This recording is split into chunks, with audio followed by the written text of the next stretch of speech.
Last time આપણે screening અસર અથવા તો સ્ક્રીનિંગ ઇફેક્ટ બરાબર સ્ક્રીનિંગ ઇફેક્ટ અને શિલ્ડિંગ ઇફેક્ટ વિશે વાત કરેલી હતી અને આપણે જોયું હતું કે જ્યારે કોઈ પણ બહુ ઇલેક્ટ્રોનીય પરમાણુ હોય છે બરાબર એટલે કે એક કરતાં વધારે ઇલેક્ટ્રોન ધરાવતા પરમાણુ હોય છે તો બાહ્યતમ કક્ષામાં રહેલા ઇલેક્ટ્રોન અને અંદર ઇલેક્ટ્રોનની અંદરની તરફ કક્ષાઓમાં રહેલા જે ઇલેક્ટ્રોન હોય છે તેમની વચ્ચે પરસ્પર અપાકર્ષણ થાય છે અને આ અસરને શું કહેવામાં આવે છે શિલ્ડિંગ અસર કહેવામાં આવે છે બરાબર જે બાહ્યતમ કક્ષામાં રહેલા ઇલેક્ટ્રોન હોય છે અને અંદરની કક્ષામાં રહેલા જે ઇલેક્ટ્રોન હોય છે હવે અહીંયા કેન્દ્રનો જે ધનભાર છે બરાબર કેન્દ્રનો ધનભાર કોની ઉપર આધાર રાખશે પરમાણુ ક્રમાંકની ઉપર આધાર રાખશે જેટલા પરમાણુ ક્રમાંક પ્રમાણે જેટલા ઇલેક્ટ્રોન હશે એટલા પ્રોટોન હશે બરાબર તો અહીંયા કેન્દ્રનો જે ધનભાર છે બરાબર જેટલો હોવો જોઈએ બરાબર ધનબળનું આકર્ષણ જેટલું હોવું જોઈએ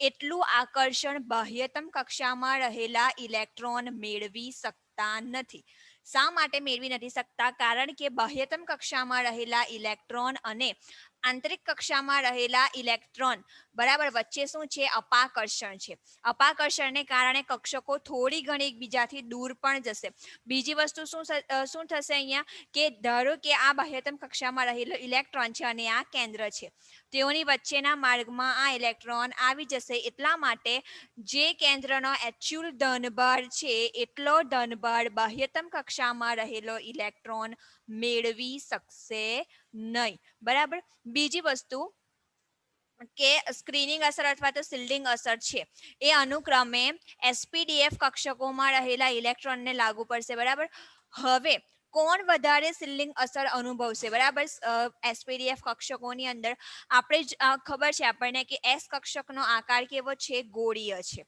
બરાબર એકદમ સિમ્પલ કે એનો આકાર કેવો છે ગોળ છે બરાબર પી કક્ષકનો આકાર કેવો છે ડમ્બેલ આકાર છે ડી નો ડબલ ડમ્બેલ અને એફ નો કેવો છે જટિલ છે તો જેમ જેમ કક્ષકોનો આકાર સરળતાથી જટિલતા તરફ જાય તેમ તેમ સ્ક્રીનિંગ અસર વધતી જશે શા માટે કારણ કે એસ કક્ષકનો આકાર ગોળીય છે એ કેન્દ્રની વધારે નજીક રહે છે એટલા માટે એસ કક્ષકમાં રહેલા ઇલેક્ટ્રોન કેન્દ્ર પ્રત્યે વધુ આકર્ષણ અનુભવશે એના કરતા ધારો કે 3D કક્ષક છે બરાબર 3D કોષ છે બરાબર એટલે કે n બરાબર શું આવશે 3 એની અંદર એસ કક્ષક પણ છે પી કક્ષક પણ છે અને ડી પણ છે બરાબર હવે આ કોષ તો એક જ છે કે ભાઈ 3D છે ત્રીજો કોષ છે બરાબર આ પહેલો આ બીજો અને આ ત્રીજો n બરાબર 1 n બરાબર 2 અને n બરાબર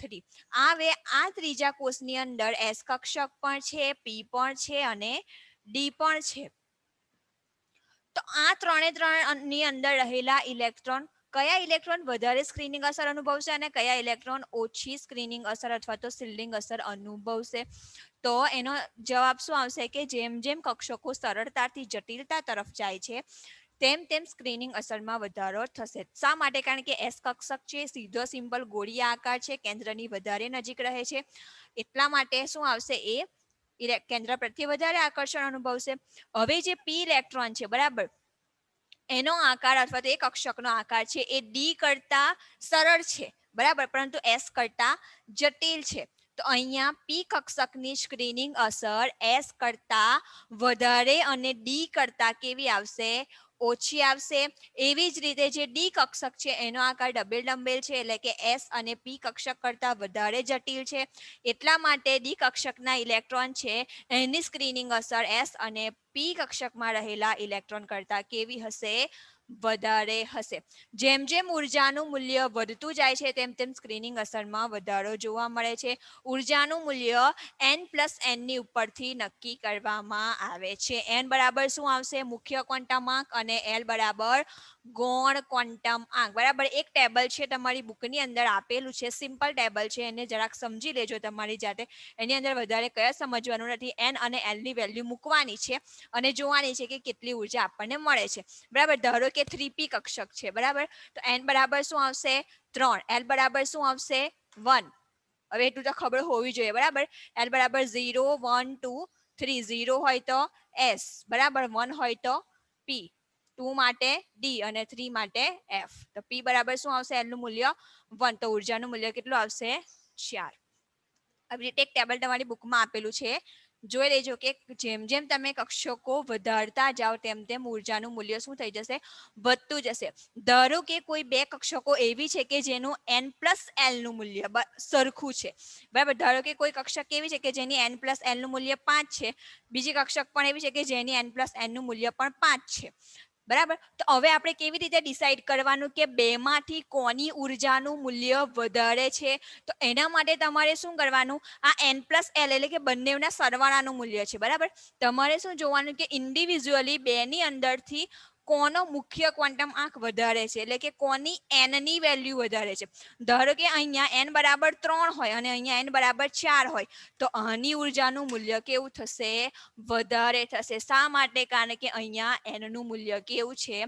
વધારે છે, એટલા માટે, બરાબર. હવે આપણે આગળના ટોપિક પર જઈએ. આ વીકમાં આપણે ચેપ્ટર ફિનિશ કરી નાખીશું, બરાબર, બીજું ચેપ્ટર. ચલો આગળનો ટોપિક છે પરમાણુમાં કક્ષકોનું ભરાવવું.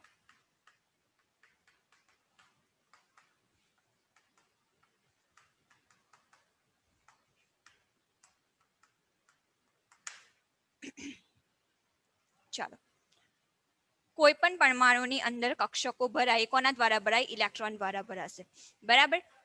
જેમ જેમ કોઈ પણ પરમાણુની અંદર રહેલી કક્ષકોમાં ઇલેક્ટ્રોન ભરાય, તો એ ઇલેક્ટ્રોન ભરાવવા માટેના નિયમો હોય છે, બરાબર. કે ઇલેક્ટ્રોન કેવી રીતે ભરાય? આપણે જેમ ફાવે તેમ ઇલેક્ટ્રોનને અંદર ભરી શકીએ નહીં, બરાબર. તો એ કક્ષકોની અંદર ઇલેક્ટ્રોન ભરવા માટેના 3 નિયમો છે. પહેલો નિયમ છે આફબાઉનો નિયમ. આફબાઉનો નિયમ. બીજો છે પૌલીનો નિષેધ નિયમ. અને ત્રીજો નિયમ છે આફબાઉનો નિયમ, પૌલીનો નિયમ અને હુન્ડનો નિયમ.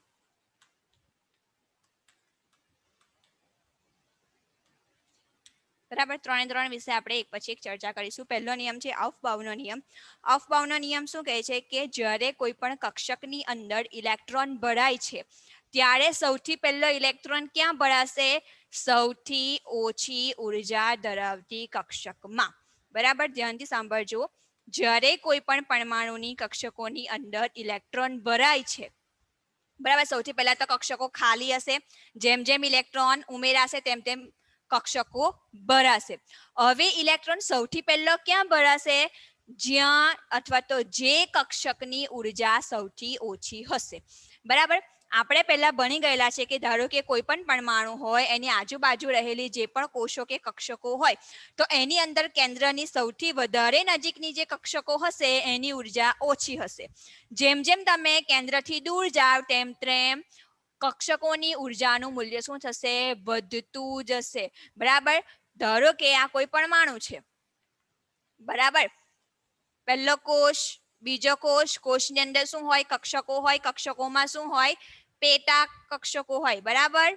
તો n બરાબર 1, n બરાબર 2, n બરાબર 3, n બરાબર 4. આપણને ખબર છે કે n બરાબર 1 ની ઉર્જાનું મૂલ્ય ઓછું હોય, n બરાબર 4 તરફ જાય તો ઉર્જાનું મૂલ્ય વધે. તો ઇલેક્ટ્રોન ક્યાંથી ક્યાં ભરાય? સૌથી પહેલા n બરાબર 1 માં ભરાય, પછી 2 માં, પછી 3 માં અને પછી 4 માં. એટલે યાદ રાખવું કે જ્યારે કક્ષકોની અંદર ઇલેક્ટ્રોન ભરાય છે ત્યારે સૌથી ઓછી ઉર્જા ધરાવતી કક્ષકમાં પહેલા ઇલેક્ટ્રોન ભરાશે.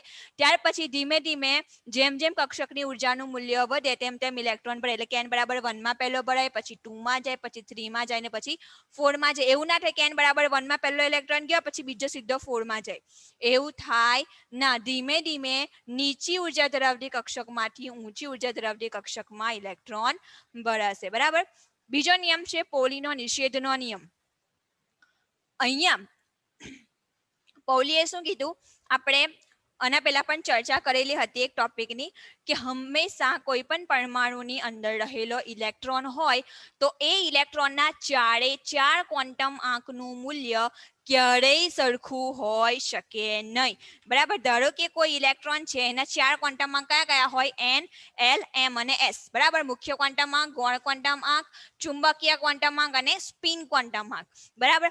હવે આની અંદરથી જો કોઈ ઇલેક્ટ્રોનના એન, એલ અને એમ, બરાબર, 3 ક્વોન્ટમ આંકના મૂલ્યો જો સરખા હોય તો હંમેશા સ્પિન ક્વોન્ટમ આંકનું મૂલ્ય કેવું હશે? જુદું જ હશે, બરાબર. સ્પિન ક્વોન્ટમ આંકના 2 મૂલ્યો હોય છે, એક +1/2 અને -1/2. +1/2 ક્યારે હોય? જ્યારે ઇલેક્ટ્રોન ઘડિયાળની કાંટાની દિશામાં ભ્રમણ કરતો હોય. -1/2 ક્યારે હોય? જ્યારે ઇલેક્ટ્રોન ઘડિયાળના કાંટાની વિરુદ્ધ દિશામાં ભ્રમણ કરતો હોય. તો જો કોઈ ઇલેક્ટ્રોનનું n નું મૂલ્ય સરખું હોય, ધારો કે n નું મૂલ્ય 2 હોય, l નું મૂલ્ય 2 હોય, બરાબર, m નું મૂલ્ય 2 હોય, પણ s નું મૂલ્ય હંમેશા જુદું હશે. કાં તો એકનું +1/2 હશે તો બીજાનું કેવું હશે?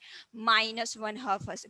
તો પૌલીએ શું કીધું કે કોઈ પણ પરમાણુની અંદર કોઈ પણ ઇલેક્ટ્રોનના જ્યારે 4 ક્વોન્ટમ આંકનું મૂલ્ય ક્યારેય સમાન હોઈ શકે નહીં.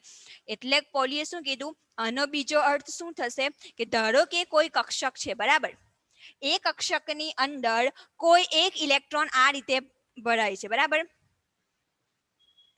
ઊભું તીર, બરાબર, એ શું દર્શાવે છે? ઇલેક્ટ્રોનનું ભરાવું, ઇલેક્ટ્રોનની હાજરી. આ રીતે મેં ઊભું તીર દર્શાવ્યું, એનો અર્થ શું થશે કે આ જે કક્ષક છે એની અંદર એક ઇલેક્ટ્રોન ગોઠવાયેલો છે. હવે ધારો કે ઊભું તીર દર્શાવેલું છે, એનો અર્થ શું થશે કે આ જે ઇલેક્ટ્રોન છે એ ઘડિયાળના કાંટાની દિશામાં ભ્રમણ કરે છે, એટલે એનો સ્પિન ક્વોન્ટમમાં કેટલો થશે? +1/2 થશે. હવે જો આ જ કક્ષકની અંદર ઇલેક્ટ્રોન ભરાય તો બીજો ઇલેક્ટ્રોન હંમેશા કેવો ભરાશે? ઘડિયાળના કાંટાની વિરુદ્ધ દિશાવાળો, એટલે કે -1/2 સ્પિન ધરાવતો ઇલેક્ટ્રોન ભરાશે, બરાબર. બીજું શું કીધું પૌલીએ? કે વધારેમાં વધારે એક કક્ષકની અંદર 2 જ ઇલેક્ટ્રોન સમાઈ શકે, બરાબર. શું કીધું પૌલીએ? કે એક કક્ષકની અંદર વધારેમાં વધારે આ 2 જ ઇલેક્ટ્રોન સમાઈ શકે, 2 કરતા વધારે ઇલેક્ટ્રોન ના સમાય. અને આ 2 ઇલેક્ટ્રોન કેવા હોવા જોઈએ? પરસ્પર વિરુદ્ધ સ્પિન વાળા, એટલે કે એકનું મૂલ્ય +1/2 હોય, બીજાનું મૂલ્ય કેવું હોય? -1/2 હોય, બરાબર. હવે આપણે એસ કક્ષકની વાત કરીએ, બરાબર. એસ કક્ષકનો આકાર કેવો હોય છે? ગોળીય હોય છે, અને એની પાસે એસ કક્ષકની અંદર વધારેમાં વધારે 2 જ ઇલેક્ટ્રોન સમાઈ શકે, બરાબર. એની અંદર એસ ની અંદર કોઈ પણ પેટા કક્ષકો નથી, આપણે ભણી ગયેલા છે. તો એસ કક્ષકની અંદર માત્ર ને માત્ર 2 જ ઇલેક્ટ્રોન ભરાઈ શકે, બરાબર. અને તમે આ રીતે લખી શકો કે એક નો સ્પિન +1/2, સોરી, અને બીજાનો -1/2. અને જો તમારે આવી રીતે લખવું હોય તો પણ લખી શકાય, એટલે લખવું હોય કરીને દોરવું હોય તો એક આમ અને એક આમ. પૂરું તીર નહીં બતાવવાનું, અડધું તીર બતાવવાનું, બરાબર. હવે પી કક્ષક છે, બરાબર. પી કક્ષકની અંદર પેટા કક્ષકોની સંખ્યા કેટલી છે? 3, બરાબર. px, py અને pz. હવે મારે આની અંદર ઇલેક્ટ્રોન ભરવા છે, બરાબર. તો મારે શું કરવાનું? આઉફબાફનો નિયમ પહેલા જોવાનો. આઉફબાફના નિયમમાં શું કીધું કે સૌથી પહેલા ઓછી ઉર્જા ધરાવતી કક્ષક ભરાય, એટલે હંમેશા પહેલા એસ કક્ષક ભરાય, ત્યાર પછી જ પી કક્ષક ભરાશે, બરાબર. હવે મેં કીધું કે એક કક્ષકની અંદર વધારેમાં વધારે 2 ઇલેક્ટ્રોન હોય, તો પી ની અંદર, ચાલો મેં કીધું એ પ્રમાણે કે એક કક્ષકમાં વધારેમાં વધારે 2 ઇલેક્ટ્રોન સમાઈ શકે, બરાબર. હવે પી કક્ષકની અંદર પેટા કક્ષકો કેટલી છે? 3, px, py અને pz. હવે સમજો ધ્યાનથી, એક કક્ષકની અંદર વધારેમાં વધારે 2 ઇલેક્ટ્રોન સમાતા હોય તો 3 કક્ષકની અંદર વધારેમાં વધારે કેટલા ઇલેક્ટ્રોન સમાશે? 6 ઇલેક્ટ્રોન સમાશે, બરાબર. ધારો કે આ રીતે પહેલો અહીંયા ભરાશે, અહીંયા, અહીંયા, પછી અહીંયા, અહીંયા અને અહીંયા. વધારેમાં વધારે કેટલા ઇલેક્ટ્રોન ભરાશે? પી કક્ષકની અંદર 6. યાદ રાખવું, એસ કક્ષકમાં વધારેમાં વધારે 2 જ ઇલેક્ટ્રોન ભરાય, પી કક્ષકમાં વધારેમાં વધારે 6 જ ઇલેક્ટ્રોન ભરાય. શા માટે? પી કક્ષકમાં, પી કક્ષકની પેટા કક્ષકો છે, બરાબર. px, py અને pz, એની સંખ્યા કેટલી છે? 3, બરાબર. એક કક્ષકમાં વધારેમાં વધારે 2 ઇલેક્ટ્રોન ભરાઈ શકે, તો 3 કક્ષકમાં વધારેમાં વધારે 3 દુની કેટલા ઇલેક્ટ્રોન ભરાઈ શકે? 6 ઇલેક્ટ્રોન ભરાઈ શકે. હવે આપણે વાત કરીએ ડી કક્ષકની, બરાબર. તો ડી કક્ષકની અંદર પેટા કક્ષકો કેટલી છે? 5, બરાબર. આપણે જોઈ ગયા. pxy, pyz, pzx, px square minus Y square અને pz સ્ક્વેર. બરાબર. 1 2 3 4 અને 5. નામ લખી દઉં dxy, dyz, dzx, dx square minus Y square, dz square. બરાબર. ટોટલ કેટલી પેટા કક્ષકો છે? 5 પેટા કક્ષકો છે. એક કક્ષકમાં 2 ઇલેક્ટ્રોન ભરાય તો 5 કક્ષકોમાં વધારેમાં વધારે કેટલા ઇલેક્ટ્રોન ભરાઈ શકે? 5 દુ 10 ઇલેક્ટ્રોન. તો અહીંયા ડી કક્ષકમાં વધારેમાં વધારે કેટલા ઇલેક્ટ્રોન ભરાય? 10. યાદ રાખો. બરાબર. કેવી રીતે ભરાશે? પહેલો અહીંયા, બીજો અહીંયા, ત્રીજો, ચોથો, પાંચમો, 6 7 8 9 અને 10. બરાબર. હવે એફ કક્ષકની વાત કરીએ. એફ કક્ષકમાં જે પેટા કક્ષકો છે એફ ની એ કેટલી છે? 7 છે. બરાબર. એના નામ આપણે જોવાના નથી કારણ કે સિલેબસમાં છે જ નહીં. આપણે હમણાં એના વિશે ચર્ચા કરવાની નથી, એના વિશે ભણવાનું નથી. બરાબર. ઉચ્ચ અભ્યાસ કરશો ત્યારે પણ એના વિશે કઈ આવવાનું નથી, એટલે નામ વિશે ભૂલી જવાનું. બરાબર. ચાલો, 7 પેટા કક્ષકો છે. બરાબર. એક કક્ષકમાં વધારેમાં વધારે 2 ઇલેક્ટ્રોન ભરાય તો 7 કક્ષકમાં 7 દુની 14 ઇલેક્ટ્રોન ભરાય. તો એફ કક્ષકમાં વધારેમાં વધારે કેટલા ઇલેક્ટ્રોન ભરાઈ શકે? 14. બરાબર. પહેલા સિંગલ ઇલેક્ટ્રોન મૂકી દેવાના. બરાબર. પછી ડબલ કરી દેવાના.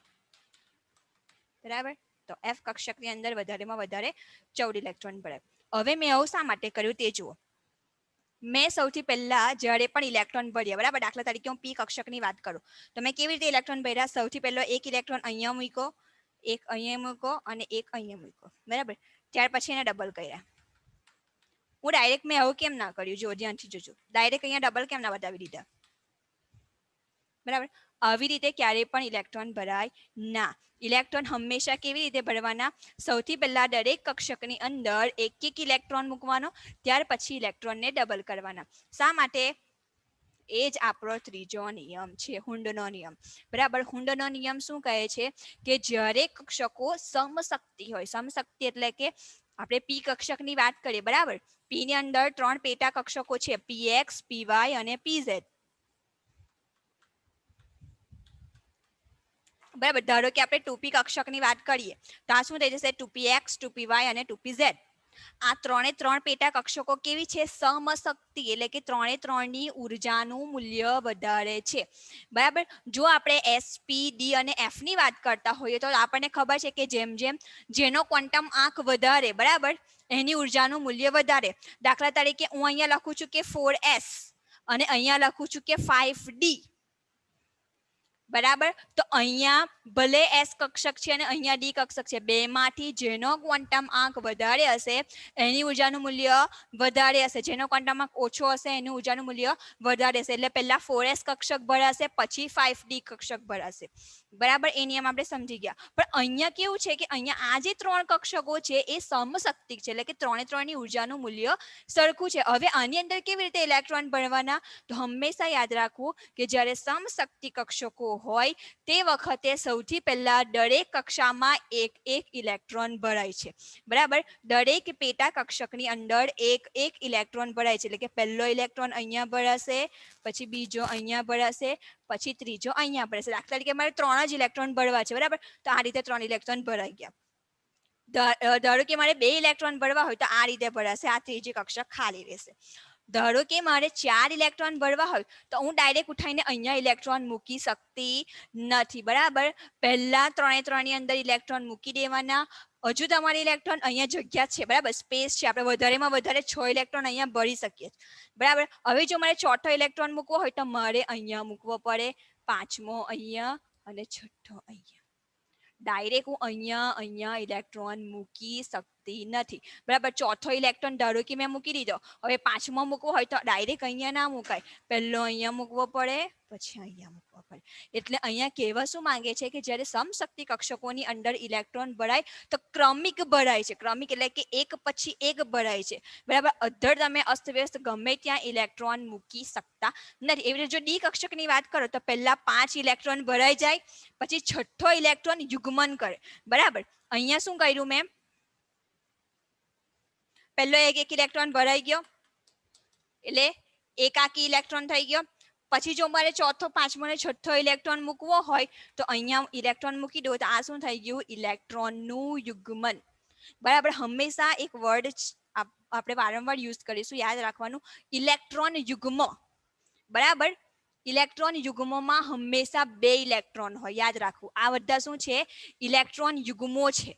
ઇલેક્ટ્રોન યુગ્મો એટલે ઇલેક્ટ્રોનની જોડ જેમાં એકની સ્પિન +1/2 હોય, બીજાની -1/2 હોય. તો હંમેશા યાદ રાખવું, ઇલેક્ટ્રોન યુગ્મ એટલે 2 ઇલેક્ટ્રોન હોય, બરાબર. 2 ઇલેક્ટ્રોન અને ઇલેક્ટ્રોનની એક જોડ, બરાબર. ચપ્પલની જોડ એક, પણ ચપ્પલ કેટલા હોય, ચપ્પલની સંખ્યા 2, એવી વાત છે, બરાબર. તો યાદ રાખવું, જોડ એક ઇલેક્ટ્રોનની થશે પણ એની અંદર ઇલેક્ટ્રોનની સંખ્યા કેટલી થશે, 2, જેને આપણે શું કહીશું, ઇલેક્ટ્રોનનું યુગ્મન. હવે અહીંયા તમારે આ 3 નિયમો પૂર્ણ થાય છે. હવે આપણે જોવાનું છે કે ઇલેક્ટ્રોન રચના, જે મોસ્ટ ઇમ્પોર્ટન્ટ છે, બરાબર, બેઝ છે કેમેસ્ટ્રીનો. ચાલો,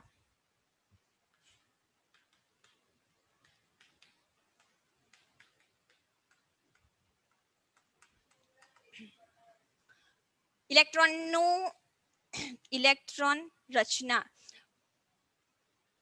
બરાબર, કેવી રીતે કરવી, બરાબર, એ આપણે જોઈશું. એના માટે બુકની અંદર એક ફિગર આપેલી છે, બરાબર. બંને ફિગર હું ડ્રો કરીશું, તમને બીજી ફિગર પણ સમજાવીશ, જેના દ્વારા તમને ખબર પડશે કે કેવી રીતે કક્ષકોની અંદર ઇલેક્ટ્રોન ભરવાના. એટલે 1s પહેલા ભરાય, પછી 2s ભરાય, પછી 2p ભરાય, બરાબર. એ તમારે યાદ રાખવાનું રહેશે. સૌથી પહેલા તમે આ રીતે લખી દો, 1s 2s 3s 4s 5s 6s અને 7s, બરાબર. s ને ક્યાંથી ક્યાં ક્રમ આપવાનો, પહેલાથી લઈને 7મા સુધી, બરાબર. પછી પી કક્ષક હંમેશા 1p નથી આવતું, બરાબર. પી કક્ષક હંમેશા બીજા કોષથી ચાલુ થાય છે, એટલા માટે શું આવશે, 2p થી સ્ટાર્ટ થશે પી કક્ષક. તો અહીંયા લખી દેવાનું 2p 3p 4p 5p 6p and 7p, બરાબર. એ જ રીતે ડી કક્ષક પણ ત્રીજા કોષથી ચાલુ થાય છે, બરાબર. 1d અને 2d નથી આવતું, ડાયરેક્ટ શું આવે છે, 3d આવે છે, બરાબર. તો ડી કક્ષક ક્યાંથી સ્ટાર્ટ થશે, ત્રીજા કોષથી. તો અહીંયા લખવાનું 3d 4d 5d અને 6d. 7d નથી આવતું, બરાબર, 6d સુધી જ આવે છે. ચાલો, હવે એફ કક્ષક ચોથા કોષથી ચાલુ થાય છે, એટલે અહીંયાથી લખવાનું 4f અને 5f. બસ 5મા કોષ સુધી જ આપણે જવાનું, વધારે આગળ નહીં જવાનું. હવે ઇલેક્ટ્રોન કેવી રીતે ભરાશે તે, બરાબર. ઇલેક્ટ્રોન સૌથી પહેલા 1s કક્ષકમાં ભરાય, બરાબર. સૌથી પહેલા ક્યાં ભરાય, 1s કક્ષકમાં ભરાય. પછી ત્યાંથી ક્યાં જાય, 2s કક્ષકમાં જાય, બરાબર. સૌથી પહેલા ઇલેક્ટ્રોન ક્યાં ભરાય, 1s માં ભરાય. 1s માંથી ક્યાં જાય, 2s માં. એટલે ધારો કે 1s કક્ષકમાં 2 ઇલેક્ટ્રોન ભરાઈ ગયા, પછી ઇલેક્ટ્રોન ક્યાં જશે, 2s કક્ષકમાં જશે. 2s ની અંદર પણ 2 ઇલેક્ટ્રોન ભરાઈ ગયા, પછી ઇલેક્ટ્રોન ક્યાં આવશે, 2p માં. 2p ભરાઈ જાય તો 3s માં, બરાબર. પછી 4s 3p, બરાબર. આ રીતે આગળ વધવાનું. આ જે સર્પિલ આકારની રચના છે એ પ્રમાણે તમારા ઇલેક્ટ્રોન ભરાશે, બરાબર. હવે બીજી પણ એક ફિગર છે જે મારી બુકમાં નથી આપેલી પણ સહેલી છે, એ યાદ રાખવાનું. એક પિરામિડ બનાવી દેવાનો, બરાબર.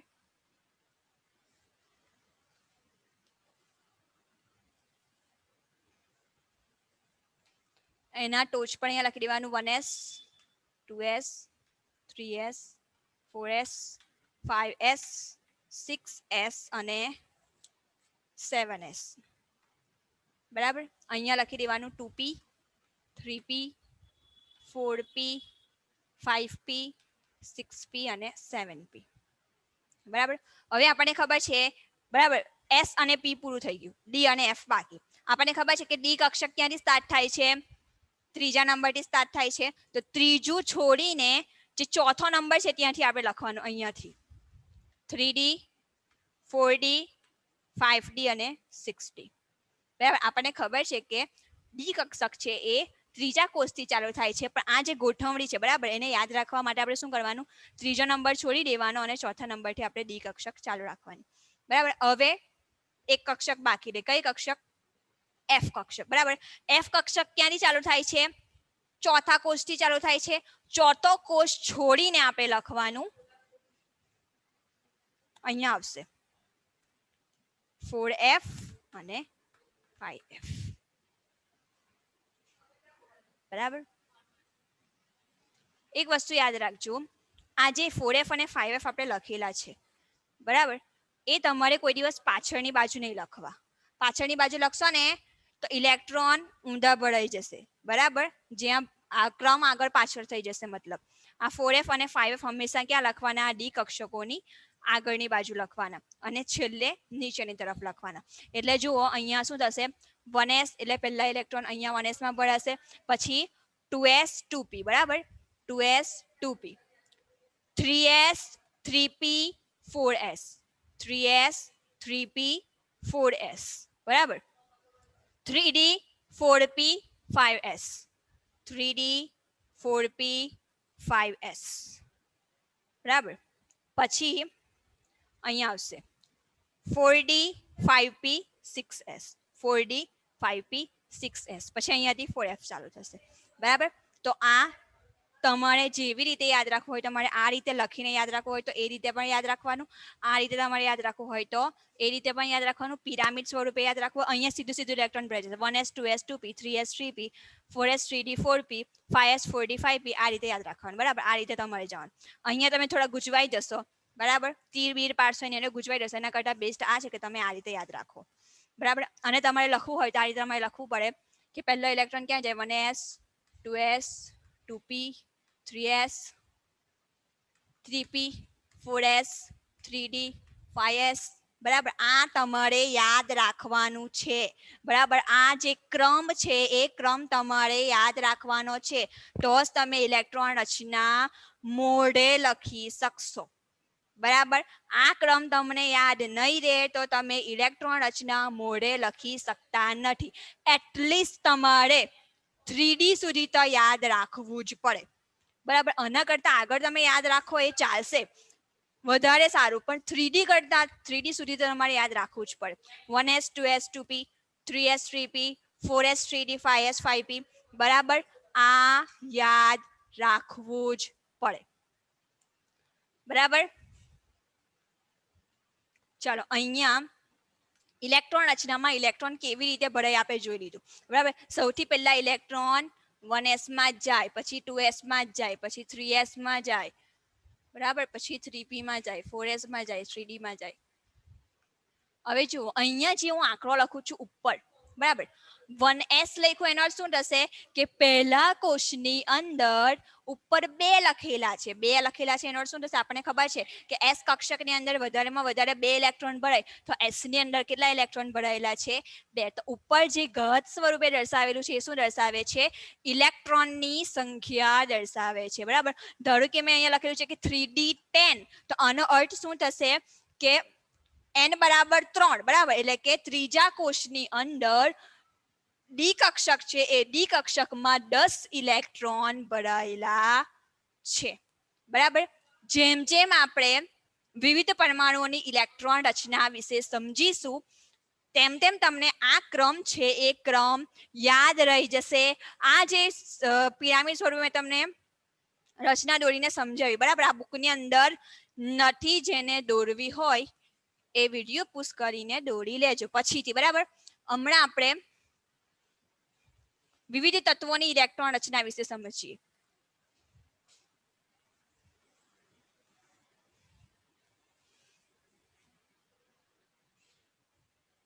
દાખલા તરીકે મારી પાસે હાઇડ્રોજન પરમાણુ છે, બરાબર. હાઇડ્રોજનનો પરમાણુ ક્રમાંક કેટલો? Z બરાબર 1. એટલે હાઇડ્રોજન પાસે માત્ર ને માત્ર એક જ ઇલેક્ટ્રોન છે. હવે મારે એની ઇલેક્ટ્રોન રચના લખવી હોય તો મારે 3 નિયમોને ધ્યાનમાં રાખવા પડે અને આ ક્રમને પણ ધ્યાનમાં રાખવો પડે, બરાબર. હવે હાઇડ્રોજનની ઇલેક્ટ્રોન રચના સિમ્પલ છે, એક જ પરમાણુ છે, એક જ ઇલેક્ટ્રોન છે, બરાબર.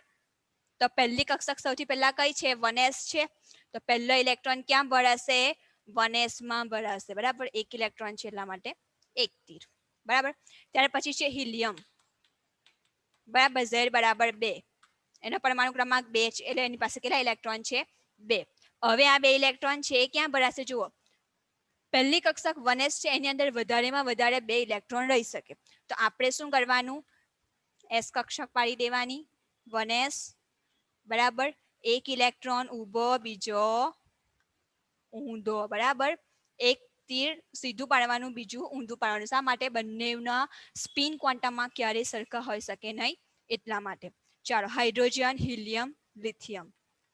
Z બરાબર 3. ચાલો, 1s છે તો પહેલી ભરાઈ જશે, બરાબર. આખી ભરાઈ ગઈ, બરાબર. હવે આપણે ક્યાં જવું પડે? આગળ જવું પડે, 2s પાસે જવું પડે. ચાલો, 2s ની અંદર વધારેમાં વધારે કેટલા ઇલેક્ટ્રોન સમાઈ શકે? 2. s કક્ષક છે એટલા માટે. ચાલો, Z બરાબર 3 માંથી 2 ઇલેક્ટ્રોન તો ભરાઈ ગયા, એક ઇલેક્ટ્રોન બાકી એટલે એક ઇલેક્ટ્રોન અહીંયા લખી દેવાનું, બરાબર. હાઇડ્રોજન, હિલિયમ, લિથિયમ, બેરિલિયમ, બરાબર. Z બરાબર 4. બેરિલિયમનો પરમાણુ ક્રમાંક. ચાલો, 1s તો ભરાઈ જશે પહેલી જ, આ તો પહેલી ભરાઈ જાય બધાની અંદર, બરાબર. 1s 2s તો. ચાલો, 2s ની પાસે 2s ખાલી છે, બરાબર. 4 માંથી 2 ઇલેક્ટ્રોન ભરાઈ ગયેલા છે, 2 ઇલેક્ટ્રોન બાકી છે એટલે 2s પણ આખી ભરાઈ જશે.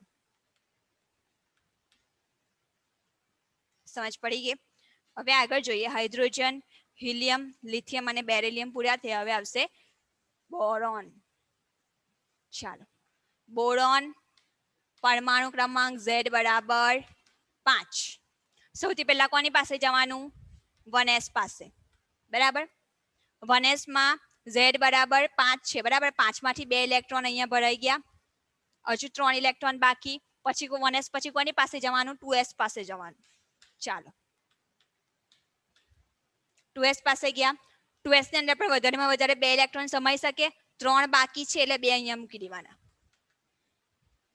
ચાલો, હવે p કક્ષક આવશે. હજુ એક ઇલેક્ટ્રોન બાકી રહી ગયો ને, બરાબર. 4 ઇલેક્ટ્રોન ભરાઈ ગયા, એક ઇલેક્ટ્રોન બાકી રહી ગયો. તો અહીંયા શું આવશે? px, 2px, 2py અને 2pz. આ કક્ષક કઈ છે? 2p છે, પણ 2p ની અંદર 3 પેટા કક્ષકો છે, 2px, 2py અને 2pz, બરાબર. એક ઇલેક્ટ્રોન બાકી રહ્યો, સૌથી પહેલા ક્યાં જશે? 2px માં જશે, બરાબર. હવે જુઓ, 1s ની ઉર્જા સૌથી ઓછી છે. શા માટે? એનો ક્વોન્ટમમાં એક જ છે, મુખ્ય ક્વોન્ટમમાં. 1s કરતા 2s ની ઉર્જા વધારે છે, મુખ્ય ક્વોન્ટમમાં કેટલો છે? 2 છે. 2s કરતા 2p ની ઉર્જા વધારે છે. શા માટે? ભલે મુખ્ય ક્વોન્ટમાંક 2 છે પરંતુ આનું n+l નું મૂલ્ય વધારે છે. જો આનું n+l નું મૂલ્ય કેટલું થશે? 2 + 0 = 2 અને અહીંયા n+n નું મૂલ્ય 2 + 1 = 3. તો જેનું n+n નું મૂલ્ય વધારે હોય એની ઉર્જા કેવી હોય? વધારે હોય, બરાબર. તો અહીંયા 2s અને 2p ભલે બંને એક જ કોષની અંદર છે, બીજા કોષની અંદર, પણ s ની જે ઉર્જા છે એ ઓછી છે, p ની ઉર્જા છે કેવી છે? વધારે છે. 2s ની ઉર્જા ઓછી છે, 2p ની ઉર્જા વધારે છે. જેની ઉર્જા ઓછી હોય એ પહેલી ભરાય, જેની ઉર્જા વધારે હોય એ વધારે ભરાય. આ જે ક્રમ આપેલો છે તમને ઉર્જાને આધારે જ આપેલો છે, બરાબર. ચાલો, હવે જોઈએ બોરોન, પછી આવશે કાર્બન. Z બરાબર 6. ચાલો, પહેલા ઇલેક્ટ્રોન ક્યાં જશે? 2s માં 2 ઇલેક્ટ્રોન ભરી દીધા. પછી ક્યાં જશે? 1s પછી 2s માં જશે. 2s માં 2 ઇલેક્ટ્રોન ભરાઈ ગયા 6 માંથી. બીજા 2 ઇલેક્ટ્રોન વૈદ્યા, px, py, pz. કઈ છે? બીજો કોષ એટલે 2px, 2py અને 2pz, બરાબર. 2 ઇલેક્ટ્રોન ભરેલા છે તો સૌથી પહેલા સિંગલ ઇલેક્ટ્રોન ભરવાનો, પછી જ ઇલેક્ટ્રોનનું યુગ્મન થાય, બરાબર.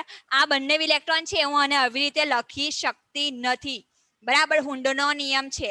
બરાબર, સૌથી પહેલા ક્રમિક એક એક કક્ષકમાં ઇલેક્ટ્રોન ભરાય, ત્યાર પછી જ ઇલેક્ટ્રોનનું યુગ્મન થાય. તો ક્રમિક ઇલેક્ટ્રોન ભરાય એટલે સૌથી પહેલા અહીંયા ઇલેક્ટ્રોન જશે, પછી બીજો ઇલેક્ટ્રોન અહીંયા જશે. બરાબર, તો કેટલા થઈ ગયા? 4 ને 4 6 ઇલેક્ટ્રોન. બરાબર, પછી કાર્બન પછી આવશે નાઇટ્રોજન. બરાબર, 1s માં 2, 2s માં 2 અને 2p માં 3. બરાબર, એક અહીંયા, બીજો અહીંયા, ત્રીજો અહીંયા. 4 ને 3 7. બરાબર, ઓક્સિજન Z બરાબર 8. 1s પણ આવી જ રહેશે, 2s પણ આવી જ રહેશે. હવે શું થશે જુઓ, p માં વધારે 6 ઇલેક્ટ્રોન ભરાય. બરાબર, 3 ઇલેક્ટ્રોન ભરાઈ ગયા, પણ કેવા ભરવાના? ક્રમિક, એટલે સૌથી પહેલા પહેલી કક્ષક ભરવાની, બીજીમાં 1 અને ત્રીજીમાં 1. હવે જે ઇલેક્ટ્રોન ચોથો ઉમેરાશે એ શું થશે? ઇલેક્ટ્રોનનું યુગ્મન થશે. બરાબર, અહીંયા આવશે.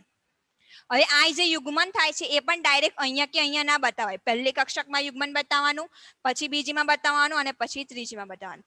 બરાબર, આ રીતે તમારી ઇલેક્ટ્રોન રચના કાર્બન થી હાઇડ્રોજન થી લઈને નિયોન સુધીની યાદ રાખવાની. સોડિયમ થી લઈને તમારે એક વસ્તુ યાદ રાખો કે 1 થી 30 સુધીના જે તત્વો છે, બરાબર, 1 થી 30 સુધીના જે તત્વો છે એની ઇલેક્ટ્રોન રચના મોઢે હોવી જોઈએ. બરાબર, એની ઇલેક્ટ્રોન રચના મોઢે હોવી જોઈએ. 1 થી 30 સુધીના તત્વો એટલે તમે અહીંયા સુધી પહોંચશો એટલી ઇલેક્ટ્રોન રચના તમને મોડી હોવી